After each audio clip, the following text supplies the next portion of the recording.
Viral শিখা ঘোষ আবারও আমজনতা উন্নয়ন পার্টিতে যোগ দিলেন। ভুল বুঝে চলে গিয়েছিলেন অশোকনগরের প্রার্থী হওয়ার সত্ত্বেও আমজনতা উন্নয়ন পার্টি, তারপরেও তিনি কংগ্রেসে যোগ দিয়েছিলেন। আবারও গতকাল তিনি পলাশীপাড়া বিধানসভা কেন্দ্রের প্রার্থী হায়দার আলী এবং কলকাতা হাইকোর্টের অ্যাডভোকেট হাবিবুর রহমানের হাত ধরে আবারও আমজনতা উন্নয়ন পার্টিতে যোগ দিলেন শিখা ঘোষ, ভাইরাল শিখা ঘোষ। আপনারা দেখতে পাচ্ছেন সেই মুহূর্তে ছবি, যোগদানের যে ছবি, সেই ছবি আপনারা দেখতে পাচ্ছেন এস নিউজ 24-এর পর্দায়। আসুন, শিখা ঘোষ কেন গিয়েছিলেন এবং কি বলছেন আপনারা শুনুন এবং ভিডিওটি বেশি বেশি করে শেয়ার করবেন। আপনি একসময় বাবরি মসজিদ নিয়ে ভাইরাল হয়েছিলেন।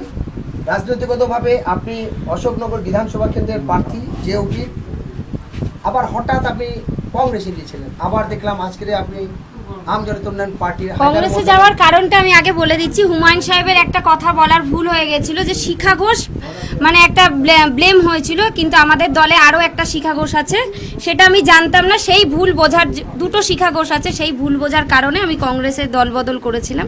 কিন্তু আমার সাথে ওনার বা পুরো দলগতভাবে যে ভুল বোঝাবুঝিটা ছিল সেটা আমি মিটিয়েও নিয়েছি, এবার দলও মিটিয়ে নিয়েছে, দল আমাকে আবার ফিরিয়ে নিয়েছে।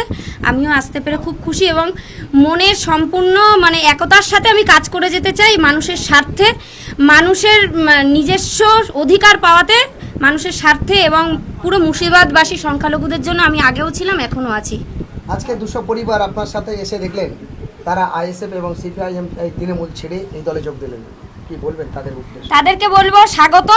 আগামী দিন আরও উন্নয়ন হবে। হুমায়ুন কবিরের হাত ধরে আপনি আমাদের প্রার্থীকে জয়যুক্ত করবেন বাসি চিহ্নে, এটাই আশা করি সবার কাছ থেকে। দিদি কি বলবেন? আপনি একসময় বাবরি মসজিদ নিয়ে ভাইরাল হয়েছিলেন।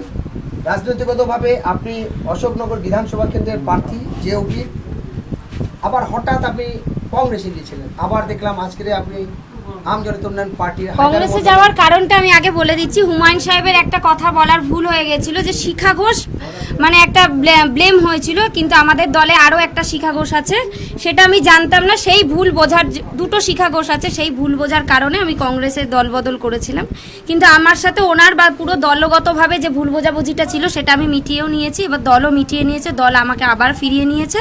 আমিও আসতে পেরে খুব খুশি এবং মনের সম্পূর্ণ মানে একতার সাথে আমি কাজ করে যেতে চাই মানুষের স্বার্থে, মানুষের নিজস্ব অধিকার পাওয়াতে, মানুষের স্বার্থে এবং পুরো মুর্শিদাবাদবাসী সংখ্যালঘুদের জন্য আমি আগেও ছিলাম, এখনও আছি।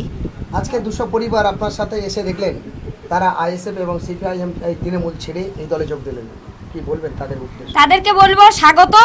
আগামী দিন আরও উন্নয়ন হবে। হুমায়ুন কবিরের হাত ধরে আপনি আমাদের প্রার্থীকে জয়যুক্ত করবেন বাসি চিহ্নে, এটাই আশা করি সবার কাছ থেকে। শিখাদি কি বলবেন? আজকের দেখছেন প্রচুর মানুষ এখানে আবার জয়েন্ট হয়েছে। প্রত্যেক দিন এই ঘটনা চলছে পলাশীপাড়া বিধানসভা কেন্দ্রে। তৃণমূল থেকে, কখনো সিপিএম থেকে, কখনো দেখা যাচ্ছে বিজেপি থেকে, বিভিন্ন দল থেকে এসে হাজার হাজার মানুষ জয়েন্ট হচ্ছে। মানুষ পরিবর্তনের দিকে এগিয়ে এসছে, মানুষ পরিবর্তন চায়, তাই এরকমভাবে জয়েন্ট হয়েই যাচ্ছে। আগামী দিন আরও বড় আকারে জয়েন্ট হবে। মানুষ এটা বুঝতে পেরেছে পরিবর্তন আনা দরকার, তাই এগিয়ে আসছে। আচ্ছা, একটা বড় সংখ্যা মানুষ তারা বলছে হুমায়ুন কবির নাকি বিজেপির দালাল, আবার কেউ বলছে ভোট কাটুয়া। কি বলবেন? আপনি তো হিন্দু মহিলা, আপনার নাম শিখা ঘোষ, তাহলে আপনি হুমায়ুন কবিরের পাশে এসে এই দলে দাঁড়ালেন, হায়দার আলী মণ্ডলের পাশে এসে দাঁড়ালেন। হুমায়ুন সাহেবের যদি উনি বিজেপির দালালি হতো তাহলে তো উনি বিজেপির সাথে একত্রিত হয়ে ভোট লড়তো, ওনার তো আলাদা দল করার কোনো দরকার ছিল না। তা এটা মানুষের ভুল ধারণাটা যেন ভেঙে যায় নিজে থেকে, এটা মানে মানুষ যেন বুঝতে পারে যে বা নিজেরা চিন্তা করতে পারে। আপনি হায়দার আলী মণ্ডলের সঙ্গে বেশ কিছু পথসভায় আজকে ঘুরলেন, র্যালি ঘুরলেন এবং নতুন নতুন জায়গায় মানুষ জয়েন্ট হলো। এই পলাশীপাড়া বিধানসভা দেখার পরে আপনার কি মনে হচ্ছে, কতটা আশাবাদী? আমি 100% আশাবাদী যে ওনার পাশে মানুষ আছে এবং আগামী দিন থাকবে। মানুষ এখানকার মানুষ, এই বিধানসভার যত মানুষ আছে ওনার উপর ভরসাশীল, মানে অনেক ভোটে জিতবেন এরকম আপনার একদম। প্রত্যেকে ভিডিওটা দেখলেন যে আমাদের যে দল আমজনতা উন্নয়ন পার্টি,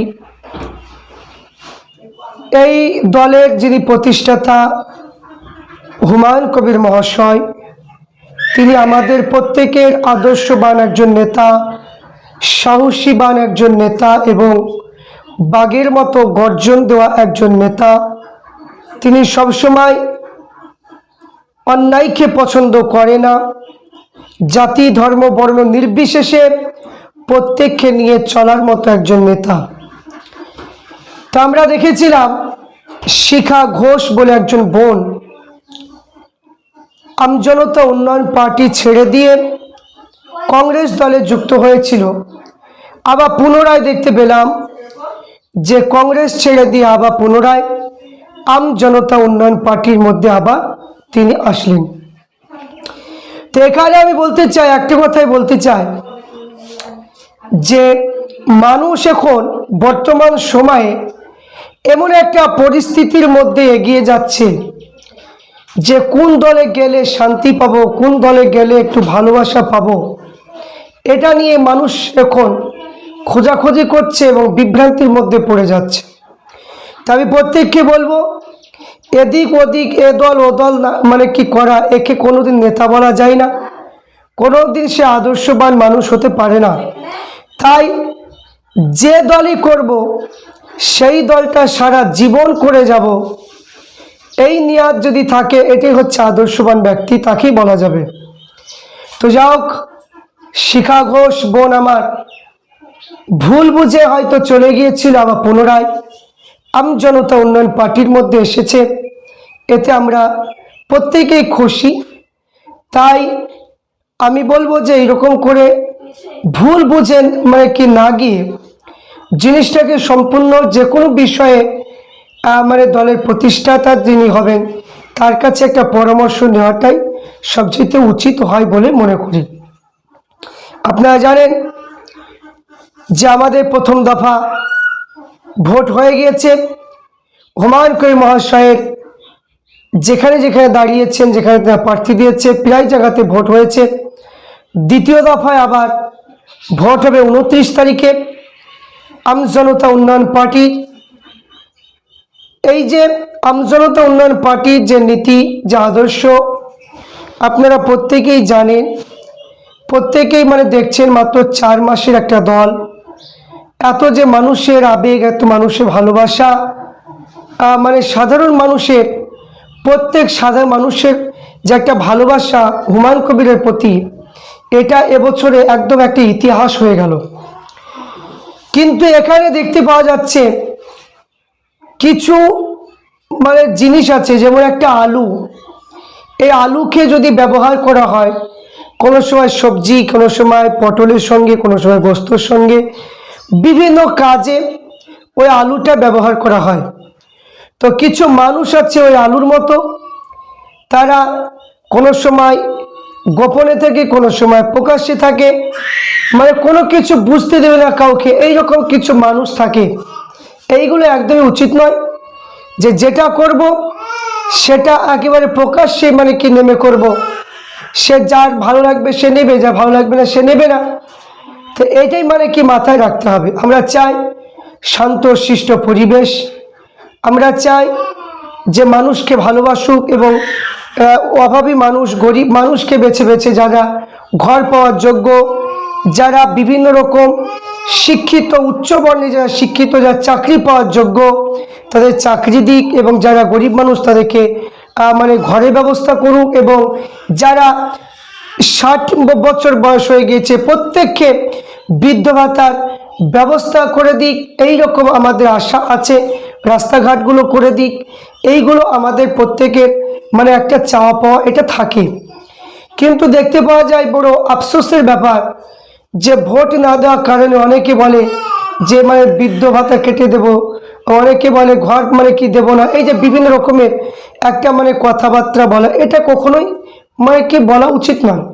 কারণ এখানে যাকে ইচ্ছে তাকে সে ভোট দিতে পারে, কিন্তু সরকারের টাকা মানে কি আমি একজন মেম্বার কিংবা প্রধান হয়ে আমার মানে কেটে দেওয়া, এটা কখনোই এটা মানে শুভ কাজ নয়। কারণ রাজনীতি করে নেকি পাওয়া যায়, কিন্তু এখানে নেকিটা পাবেন কখন? আপনি একজন নেতা হলেন, জনগণের ভোট নিয়ে প্রতিনিধি হলেন, এমপি এমএলএ হলেন, কিন্তু আপনি যদি গরিব মিসকিনের পিছনে যদি না খাটেন, আপনি জিতে গিয়েছেন বলে আপনি নিজের ইচ্ছায় চলবেন, আর যে গরিব গরিবই থেকে যাবে, এতে আপনি নেকি পাবেন না। এই রাজনীতির কোনো মূল্য আপনার কাছে মানে কি থাকলো না। তাই সেই চিন্তা ভাবনা দেখে শিখাবন যেহেতু চলে গিয়েছিল পুনরায় তিনি আবার ফিরে এসেছে, এতে আমরা বড় খুশি। তাই প্রত্যেককে বলবো যে ভুল বুঝে কোনো কাজ আগে ডিসিশন করবেন না, আগে দলের সঙ্গে যুক্ত হয়ে কথাবার্তা বলে তারপরে কি করবে সেটা আপনার ব্যক্তিগত ব্যাপার। তাই বাকি 29 তারিখে ভোট আছে, যে সমস্ত হুমায়ুন কবির মহাশয় যে জায়গায় ক্যান্ডিডেট মানে কি দেওয়া আছে, শান্তশিষ্টভাবে ভোট মানে কি হওয়ার আমরা আবেদন জানাচ্ছি এবং প্রত্যেকে ভালোবাসা এবং প্রত্যেকের প্রতি মহব্বত রেখে আপনারা এই 29 তারিখে শান্তশিষ্টভাবে ভোট যেন হয় আমরা এটাই আশা রাখছি।